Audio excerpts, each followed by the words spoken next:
5 erreurs que je vois encore beaucoup de débutants faire dans l'immobilier rentable, dans l'immopreneuriat.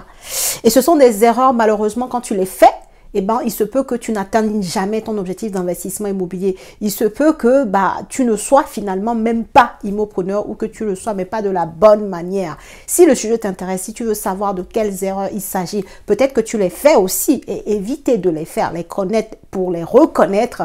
Alors, je t'invite à rester jusqu'à la fin de cette vidéo. Je te donnerai même une 6e erreur en bonus. Reste jusqu'à la fin de cette vidéo pour avoir toutes les informations. Bonjour à tous et bienvenue sur cette chaîne destinée à l'investissement immobilier. Je suis Célie Dorisdo, je suis immopreneur, une personne qui fait du business grâce à l'immobilier, qui gagne de l'argent tous les mois grâce à ses investissements. Et c'est ce que je t'apprends également à faire au travers de mes formations, mes accompagnements et également au travers de cette chaîne YouTube. Donc si le sujet t'intéresse, je t'invite à faire 2 choses. La première, abonne-toi à la chaîne et active ta cloche de notification pour ne pas rater mes futures publications et c'est gratuit. La deuxième chose, je t'invite à regarder tout de suite dans la barre de description de cette vidéo, tu y trouveras des liens très intéressants. Ton lien de bienvenue si tu es nouveau ou nouvelle sur cette chaîne pour télécharger ton cadeau de bienvenue.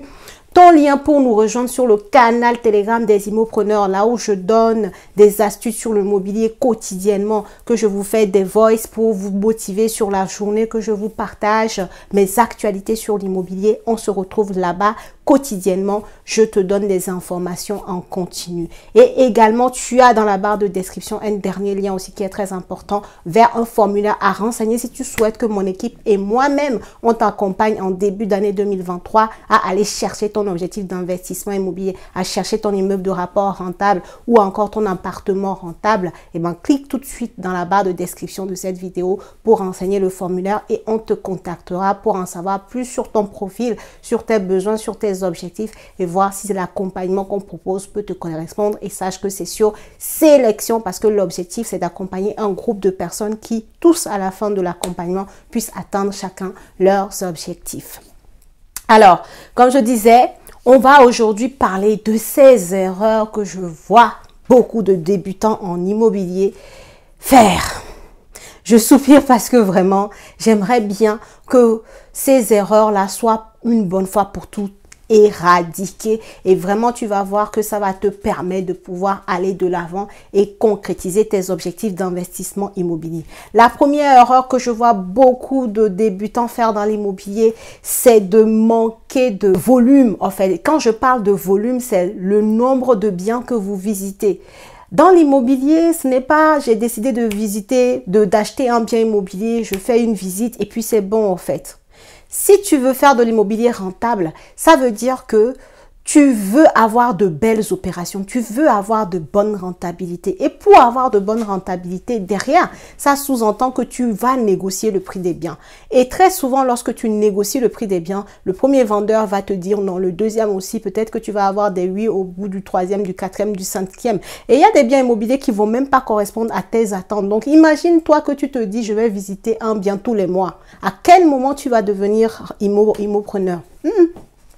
Il faut voir plus grand, il faut faire du volume en fait, il faut faire beaucoup de visites. Il faut réellement comprendre que pour arriver à trouver les perles rares, il faut que tu multiplies tes visites immobilières en fait. Bien entendu, il ne faut pas aller visiter non plus pour visiter. Il faut bien entendu étudier le secteur, il faut étudier, analyser les biens que tu vas visiter. Mais ce que je veux te dire, si tu veux augmenter tes chances de trouver la perle rare, il faut augmenter également le nombre de biens que tu visites. Et sache que aussi, au-delà de juste augmenter tes chances, d'ailleurs ça va avec, c'est que tu vas rencontrer plusieurs vendeurs, plusieurs agents immobiliers. Et derrière, tu vas leur parler de ton projet. Et plus tu en rencontres, plus tu multiplies les chances que un de ces vendeurs-là, un de ces agents immobiliers puisse te recontacter si jamais il y a d'autres biens qui rentrent dans ton critère, qui sont dans leur agence, qui arrivent dans leurs agences. Tu comprends? Donc, il va falloir arrêter de voir petit lorsqu'il s'agit du nombre de biens que tu dois visiter. Il faut en visiter beaucoup. Je sais que ce n'est pas évident. Je n'ai jamais dit que l'immobilier était très facile. quand tu es en train de chercher le bien, c'est une période assez chronophage où tu te dois d'être focus, de faire de la recherche de ton bien immobilier rentable une priorité et accorder le temps qu'il faut à cette partie-là parce que c'est la partie la plus importante. Elle définit ta rentabilité tout simplement. Donc, tu ne peux pas te rétrécir, te réduire le nombre de visites. Il faut y aller en fait. Il faut y aller, mais bien entendu, au-delà de visiter juste, il faut bien étudier sa zone et vraiment faire en sorte de rencontrer le plus de vendeurs possible pour que quelques-uns d'entre eux puissent te recontacter lorsqu'ils ont des biens qui rentrent dans tes critères qui arrivent dans leurs agences immobilières. Ok? Donc ça, c'est la première erreur. Manque de volume en fait. Manque de voir grand en quantité d'opportunités à traiter. Il faut vraiment y aller quoi. Il faut vraiment aller chercher ces biens immobiliers là. Il faut appeler les agences. Il faut aller visiter quand tu sens que le bien rentre un peu dans tes critères. Tu n'as pas besoin que le bien remplisse 100% de tes critères avant d'aller le visiter. Peut-être dans la visite, tu vas voir des choses peut-être que tu peux négocier et ça va te permettre après de pouvoir finaliser tout ça pour que le bien soit à 100% dans tes critères. Mais le plus important de te passer le message, c'est de maximiser les études de biens et les visites également de biens qui te paraissent intéressants. La deuxième erreur, la team, c'est vraiment de se lancer dans l'immobilier parce que tu as entendu dire que ça rapportait. Je vous assure, j'ai encore des personnes comme ça aujourd'hui. Qu'est-ce que tu veux faire dans l'immobilier? Quel plan tu mets en place en fait pour investir? Il y en a qui ne savent pas que pour investir dans l'immobilier, il faut vraiment avoir une feuille de route. Donc, tu vois, ça, c'est une erreur pour moi de se lancer dans l'immobilier sans avoir une feuille de route.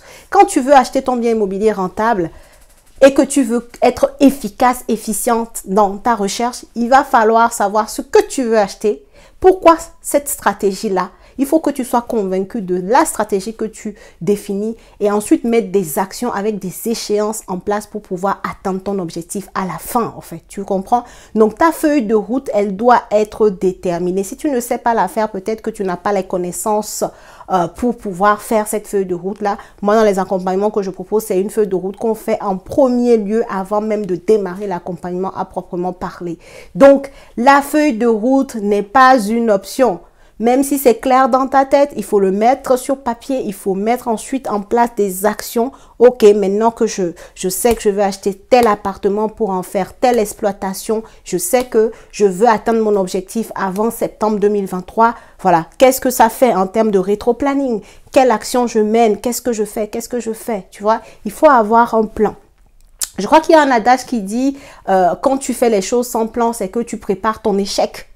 Quelque chose comme ça, je n'ai plus la phrase en tête, mais clairement, quand tu fais les choses à l'aveugle, c'est que tu te prépares à échouer tout simplement. Donc, pour t'éviter ça, c'est pour ça que je disais tout à l'heure que ce sont des erreurs qui font que finalement, tu ne seras jamais immopreneur ou que tu feras des erreurs incroyables. Donc, évitons tout ça. Arrêtons de faire les choses à l'aveugle. Quand tu te décides à te lancer dans l'immobilier, la première des choses, c'est d'avoir une feuille de route qui va t'accompagner dans ton achat pour que tu restes focus, pour que tu sois efficace et efficiente. Ok? Donc, ça, c'est la deuxième erreur. La troisième erreur, c'est le fait de ne pas tenir, quoi. D'abandonner trop vite. D'abandonner, et ça, je parle vraiment de la partie où, par exemple, tu as fait une offre d'achat et le vendeur t'a dit non. Si le vendeur t'a dit non, mais que ce vendeur en question n'a pas encore trouvé un autre acheteur, il ne t'a pas dit non parce qu'il a trouvé une meilleure offre, pourquoi tu lâches? La vidéo précédente que j'ai faite, le lundi, je te parlais d'un immeuble de rapport sur lequel j'ai mis 3 mois pour avoir le oui du vendeur. Il ne faut pas lâcher. Tant que ce n'est pas quelqu'un d'autre qui a acheté et que le bien est intéressant, il ne faut pas lâcher. Tu fais une offre à 100 000, on te dit non, on ne te fait pas de contre-proposition. Par exemple, dans le cas de l'immeuble dont je t'ai parlé le lundi, eh ben, je n'avais pas eu de contre-offre. Je suis retournée, j'ai refait mes calculs, voilà, j'ai appelé l'agent immobilier, j'ai échangé avec lui, j'ai reposé mes arguments et tout. Je suis repartie encore une fois à la négociation. Donc, n'attends pas de l'autre qu'il te donne, tu vois, c'est-à-dire qui te donne la chose finie ou qui te tendent la main. On s'en fout. Toi, tu prends la main là. C'est-à-dire, tu y vas, tu fonces en fait. Donc, l'abandon rapide, c'est une erreur. Vraiment, c'est dommage quoi. Le vendeur qui ne te fait pas de contre-offre, ce n'est pas grave. Tant qu'il ne t'a pas dit non parce qu'il a trouvé un autre acheteur, eh ben, tu restes sur le projet, tu retournes, tu fais tes calculs. Et si une nouvelle offre peut venir de ta part et que te permettre quand même de rester dans la rentabilité que tu souhaites, et bah tu y go en fait. Tu restes dans la communication avec le vendeur pour que au final son non du départ devienne un oui. Donc on arrête d'abandonner trop vite lorsqu'on est en train de négocier un bien immobilier parce que la négociation parfois peut prendre du temps. Comme dans mon cas, ça a été 3 mois. Dans d'autres cas, ça peut être beaucoup plus long que ça. Donc restons patients et surtout n'abandonne pas trop rapidement, ok, les affaires. J'arrête la vidéo là parce que je vois qu'elle est un peu longue. Donc là, je t'ai parlé des 3 premières erreurs à éviter lorsque tu es débutant. On se retrouve dans une deuxième vidéo qui va apparaître dans les jours qui suivent où je te parlerai des 3 dernières erreurs à éviter si tu es débutant ou débutante dans l'immobilier. En attendant, je t'invite à liker, à partager la vidéo, à commenter, à me donner tes avis. On se retrouve en commentaire comme d'habitude.